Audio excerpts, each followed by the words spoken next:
What's up, guys? We're here at Magnolia Tattoo with my man Shane Ford, and getting a little bit of work done on the back piece. We figured we'd put together a little Q&A for you guys. Posted about it on Instagram a few minutes ago, and have had a surprisingly good response. A lot of dumb questions, but there's a lot of good questions in there as well. Dylan's going away for a part of the end of June here. I've been pretty busy with the whole worlds and getting married and stuff, so that's why we've been posting just a little bit less content. But hopefully you can forgive us for that. And Dylan, should we get right to the questions here, man? Yeah, what do you got for me? First question, Jake Holes, why is sumo cheating? Why is sumo cheating? Because people on the internet are fragile, and they're afraid of what they don't understand. It's kind of like the X-Men. It's the same reason people fear mutants. Eli Burks 3 wants to know if you'll put his face on your lower back for $1,000. Eli, as much as I think you're a lovely man, and would have no problem being reminded of what your face looks like every day, I kind of have a vision for how I want this tattoo to go, and unfortunately it doesn't include your beautiful face. Sorry. Where do you get your work done? Where do I get my work done? Currently I'm working with Shane at Magnolia Tattoo here in Calgary, right across pretty much from the Stampede grounds. So if you're down here during Stampede, I believe Shane's gonna be having a guest artist doing some walk-ins. So come step by and get some tattoos. What do you order when you go to Chipotle? I've never been to Chipotle, so I think that means I have no right being a person who talks about fitness on YouTube. But unfortunately, yeah, I've never been to Chipotle. What should I order? Turn that question back on you. How has working with Mike and RTS influenced your own coaching philosophy / programming / etc? Honestly, I've learned, I think, I've learned a ton from working with other coaches, and not just Mike, but with other coaches that I've been coached by in the past. I think that's probably one of my top resources for learning how to better coach people, is simply asking questions of my coach and figuring out how other good coaches make their decisions and what sorts of information they find valuable. I've learned a hell of a lot from working with Taylor and Connor as well. So yeah, I think having a coach and kind of being a sponge to that process and how other people handle that process is probably one of the best educational tools that I've had for my own coaching. Just Nick asked, did you get married this week? If so, how was it? Yes, I got married on Monday and it was awesome. It's Wednesday and I think I'm still hungover. How do you program back off sets after a top single or whatever you set up? So generally I will program back off work after top single using a percentage of the estimated max that's produced by that top single itself. In some cases I'll just use RPE based work after that, but generally try to account for the fact that it's going to take a fair bit extra time to work up to that. Abu91 says, your bench progress is crazy over the last couple months. Did you implement any other new exercises apart from tempo bench? Not really, no. Like I think my bench programming has been pretty consistent with everything that I used to be doing. I've said this before, but one thing that I found really helped, I think for me, was incline pressing. I think maybe my shoulders were a little bit weak, so starting to get a bit stronger with the incline press seemed to carry over pretty well. Other than that, just being consistent, kind of developing my technique. I know when Connor started training at the gym, and I made that little bit of a tweak to my grip and went to more of a bulldog grip, or whatever you want to call it. That seemed to help quite a bit. So those are probably two of the things that I attribute my success to. DJ Redmond 22 says, what is your educational background? Or I guess he's asking. I really enjoy your content of your anatomical and biomechanical approach. So my formal education was a 2-year diploma program from Mount Royal. It's called a personal fitness trainer diploma, and basically it's sort of a condensed kinesiology type program, but specifically focused for those people who kind of know that they want to be in a more hands-on side of things. I think a lot of times if you're going to take a kinesiology program, you're going to end up with a lot of theoretical knowledge and maybe a little bit less practical. So this program was pretty well balanced in that they put me in the gym. We had a strength training class dedicated to strength training. We did a lot of hands-on and practical work, and there was even a practical component, where I was working in another gym. So I think it was a good sort of marriage of theoretical and practical. As well, I just kind of have an interest, and I read a lot of Greg Nuckols because he's awesome. So yeah, it's a lot of hands-on learning, but in terms of formal education, I have a 2-year diploma. Matthew wants to know, will you eventually tattoo your face/throat? Will I eventually tattoo my face and throat? I can say with probably 99% certainty that I will not. I thought about doing my hands at one point, but I think I like the ability to be able to put on a long sleeve shirt and pants and not be visibly tattooed. Not that I have anything against it, obviously, but it's just not for me, maybe. And that's just kind of my own personal choice. Did you really think you could get your final deadlift at Worlds, or was it too much of a YOLO to get on the podium/win? That's a good question. I honestly thought that, I thought it would have gone. If I thought it was out of the realm of possibility and that there was no way I was going to do it, I wouldn't have gone for it. It was one of those things where, coulda, shoulda, woulda. Maybe if I pulled a little bit harder, maybe if I, pulled for a little bit longer. I don't know. I thought it was there. I hoped it was there, and unfortunately it wasn't. But we'll be putting out a full meet recap. We'll talk a lot more about that. Ever think about competing untested? So I don't know that I've thought about competing untested. I've thought about doing competitions in untested federations, but the whole enhanced, maybe we'll use as a term, that I don't know, style of training, that choice is just not for me. It's not something I'm interested in. So that's pretty much why I don't compete in any untested federations. And if I were to do so, like a number of lifters have, it would, obviously exclude me from being eligible for top level competitions in the IPF for a period of time, which is something that I don't want to happen. A question for Shane. Opinions on olives, cilantro, and tiny dogs? What? Like just in general? I think just in general. Yeah. Is this like an inside joke or something? No, it's just a weird person on the internet. Tiny dogs can kind of fuck off, but other than that, can we swear? Yeah, that's fine. Olives are cool. Cilantro's, that's okay with me. Yeah, 2 for 3. Yeah, it's not bad. Nothing against tiny dogs, just not my thing. Chihuahuas and what have you. Yeah. What a weird person. Yeah. Yeah, that's probably one of the less weird questions even. So David has 2 questions. Okay. One of them was, can you show off your tats? I don't know what that means, man. Like, are you asking for a private show or something? Because if not, I'm not into that. Sliding them DMs. Because if not, you're not into that? Oh, shoot. That came out wrong. Don't DM me asking for that. I'm not into that. If you mean like do more videos and stuff about the tattoos, we plan on it. We're here at the tattoo shop for, a reason. We're going to get some B-roll and stuff today. We'll do more Tattoo Tuesdays. Shane and I are going to be working together, hopefully a lot more over the next little while. So I'm looking forward to getting more tattoos. So if the question is about whether or not we'll have more tattoo content, the answer is yes. How do you know when you're squatting the weight up in a deadlift? How do you know when you're squatting the weight up in a deadlift? Generally, you're going to see a big shift of the knees backwards. The hips are going to rise up with any appreciable amount of weight on there.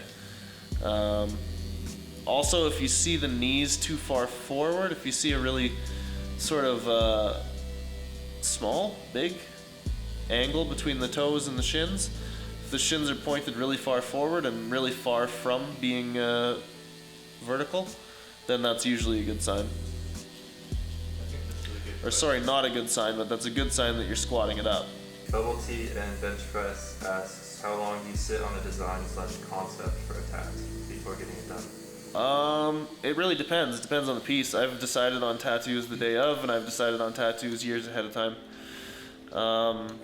For me, it's kind of something that I think about pretty often and pretty regularly. So, at any point in time, at where I'm at it right now, anyways, I usually have 3 or 4 designs in the back of my head that I'd like to get around to doing at some point. So, this might be a question for Shane.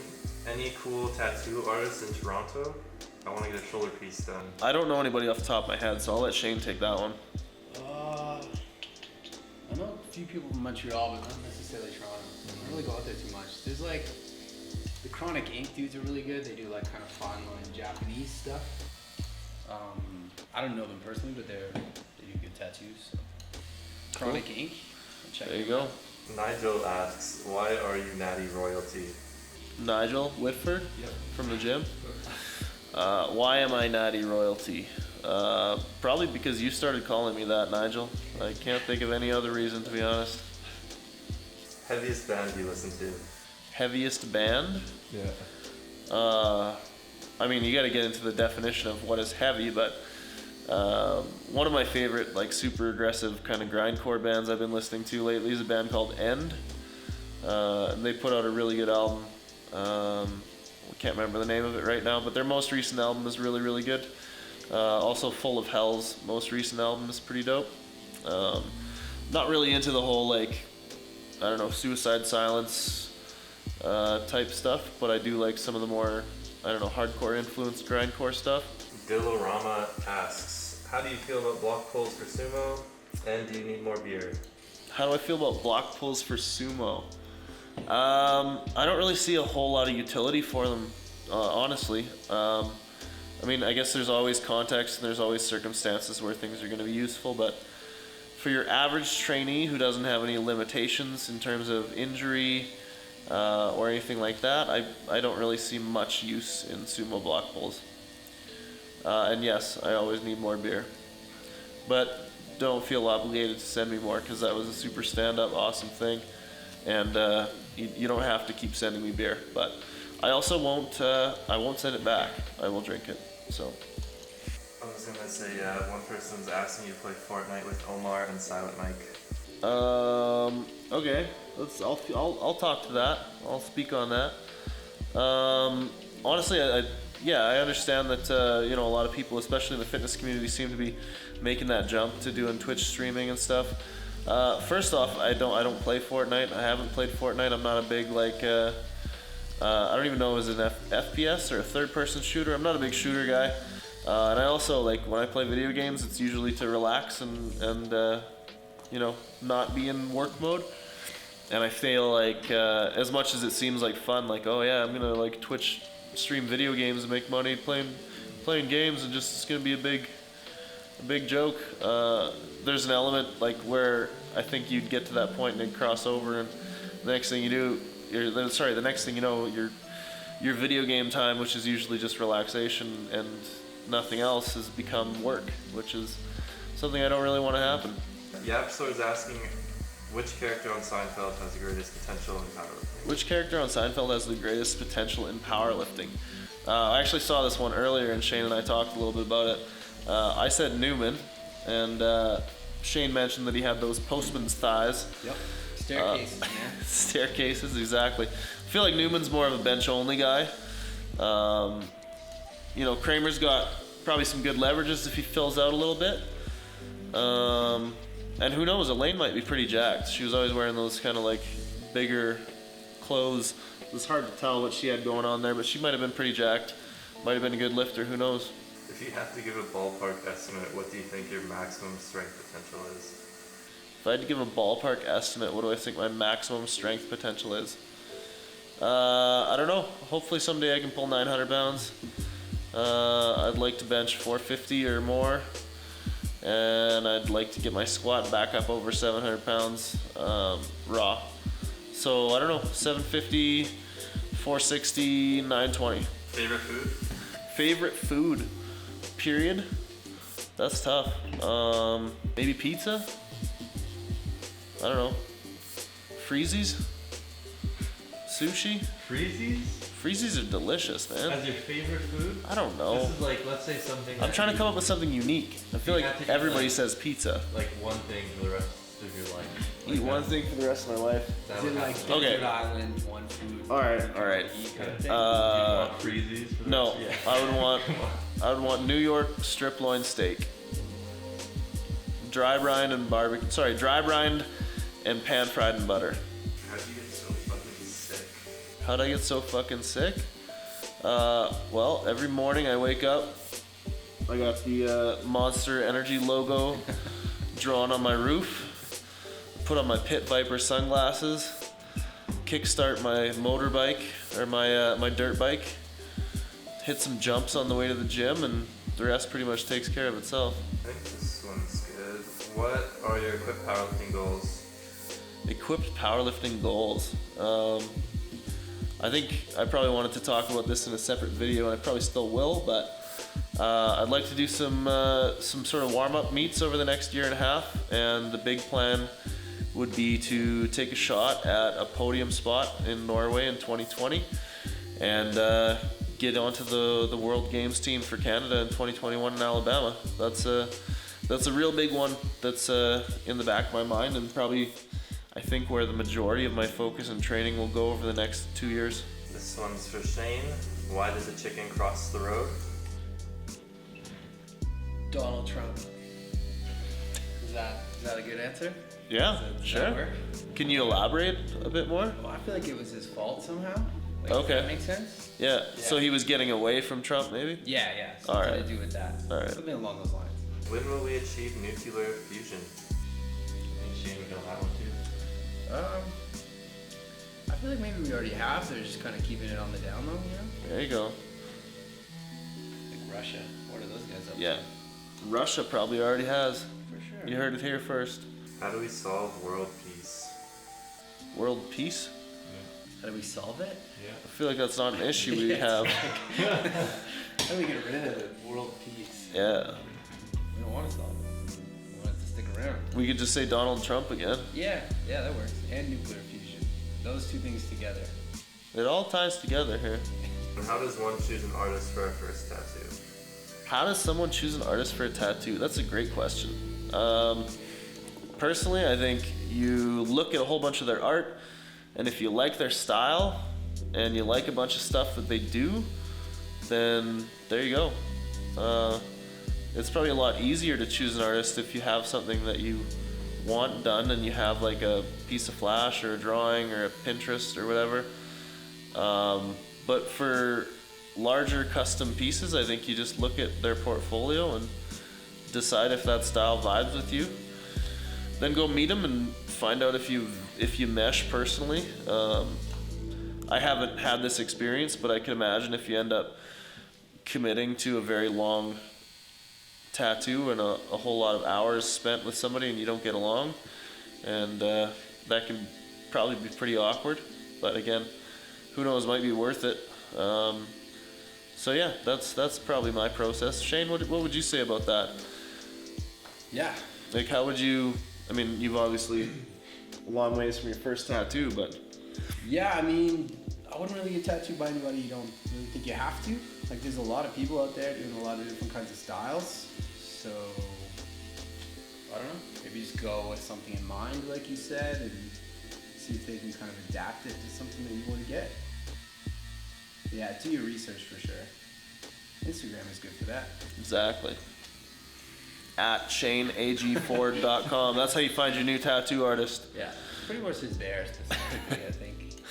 That's what it's all going on. But yeah, that's about it, guys. Thanks for leaving a whole bunch of questions on short notice. That was pretty awesome to have such a huge response. Thanks for taking my mind off Shane drilling into my back. And if you guys like this video, let us know. Maybe we'll do more of this kind of stuff. leave a like if you liked it. Hit that subscribe button to hear more of our jabbering and see more of my tattoos, more of me picking stuff up, putting it back down. We'll see you guys in the next video.